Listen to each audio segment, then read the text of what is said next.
Chapter 6. The Flight of the Midgets. Cap'n Bill and Trot rode very comfortably in the sunbonnet. The motion was quite steady, for they weighed so little that the Ark flew without effort. Yet they were both somewhat nervous about their future fate, and could not help wishing they were safe on land and their natural size again. "You're terrible small, Trot," remarked Cap'n Bill, looking at his companion. "Same to you, Cap'n," she said with a laugh. "But as long as we have the purple berries, we needn't worry about our size." "In a circus," mused the old man, "we'd be curiosities. But in a sunbonnet, high up in the air, sailing over a big unknown ocean, there ain't no word in my Booktionary to describe us."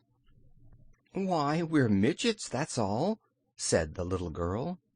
The Ark flew silently for a long time. The slight swaying of the sunbonnet made Cap'n Bill drowsy, and he began to doze. Trot, however, was wide awake, and after enduring the monotonous journey as long as she was able, she called out, "Don't you see any land anywhere, Mr. Ark?" "Not yet," he answered. "This is a big ocean, and I've no idea in which direction the nearest land to that island lies. But if I keep flying in a straight line, I'm sure to reach some place sometime." That seemed reasonable, so the little people in the sunbonnet remained as patient as possible. That is, Cap'n Bill dozed, and Trot tried to remember her geography lessons so she could figure out what land they were likely to arrive at. For hours and hours the Ark flew steadily, keeping to the straight line and searching with his eyes the horizon of the ocean for land. Cap'n Bill was fast asleep and snoring, and Trot had laid her head on his shoulder to rest it, when suddenly the Ark exclaimed, "There! I've caught a glimpse of land at last!" At this announcement they roused themselves. Cap'n Bill stood up and tried to peek over the edge of the sunbonnet. "What does it look like?" he inquired. "Looks like another island," said the Ark, "but I can judge it better in a minute or two." "I don't care much for islands since we visited that other one," declared Trot. Soon the Ark made another announcement. "It is surely an island, and a little one, too," said he. "But I won't stop, because I see a much bigger land straight ahead of it." "That's right," approved Cap'n Bill. "The bigger the land, the better it will suit us." "It's almost a continent," continued the Ark after a brief silence, during which he did not decrease the speed of his flight. "I wonder if it can be Orkland, the place I've been seeking so long." "I hope not," whispered Trot to Cap'n Bill, so softly that the Ark could not hear her. "For I shouldn't like to be in a country where only Arks live. This one Ark isn't a bad companion, but a lot of him wouldn't be much fun." After a few more minutes of flying, the Ark called out in a sad voice, "No, this is not my country. It's a place I have never seen before, although I have wandered far and wide. It seems to be all mountains and deserts and green valleys and queer cities and lakes and rivers, mixed up in a very puzzling way." "Most countries are like that," commented Cap'n Bill. "Are you going to land?" "Pretty soon," was the reply. "There is a mountain peak just ahead of me. What do you say to our landing on that?"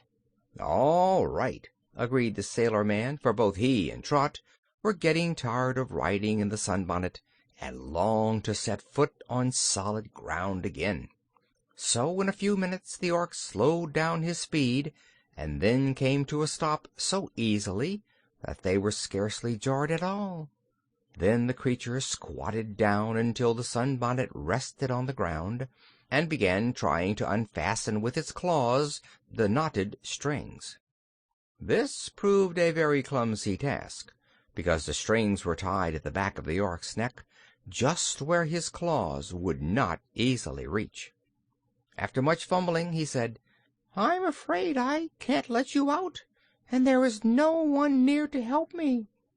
This was at first discouraging, but after a little thought, Cap'n Bill said, "If you don't mind, Trot, I can cut a slit in your sunbonnet with my knife." "Do," she replied. "The slit won't matter, 'cause I can sew it up afterwards when I am big." So Cap'n Bill got out his knife, which was just as small in proportion as he was, and after considerable trouble managed to cut a long slit in the sunbonnet. First he squeezed through the opening himself, and then helped Trot to get out. When they stood on firm ground again, their first act was to begin eating the dark purple berries which they had brought with them. Two of these Trot had guarded carefully during the long journey by holding them in her lap, for their safety meant much to the tiny people. "I'm not very hungry," said the little girl as she handed a berry to Cap'n Bill, "but hunger doesn't count in this case. It's like taking medicine to make you well, so we must manage to eat 'em somehow or other." But the berries proved quite pleasant to taste, and as Cap'n Bill and Trot nibbled at their edges, their forms began to grow in size, slowly but steadily. The bigger they grew, the easier it was for them to eat the berries, which, of course, became smaller to them, and by the time the fruit was eaten, our friends had regained their natural size. The little girl was greatly relieved when she found herself as large as she had ever been, and Cap'n Bill shared her satisfaction, for although they had seen the effect of the berries on the ark, they had not been sure the magic fruit would have the same effect on human beings, or that the magic would work in any other country than that in which the berries grew. "What shall we do with the other 4 berries?" asked Trot as she picked up her sunbonnet, marveling that she had ever been small enough to ride in it. "They're no good to us now, are they, Cap'n?" "I'm not so sure as to that," he replied. "If they were eaten by one who had never eaten the lavender berries, they might have no effect at all. But then, contrariwise, they might. One of 'em has got badly jammed, so I'll throw it away, but the other 3 I believe I'll carry with me. They're magic things, you know, and may come handy to us sometime." He now searched in his big pockets and drew out a small wooden box with a sliding cover. The sailor had kept an assortment of nails of various sizes in this box, but those he now dumped loosely into his pocket, and in the box placed the 3 sound purple berries. When this important matter was attended to, they found time to look about them and see what sort of place the ark had landed them in. End of chapter 6.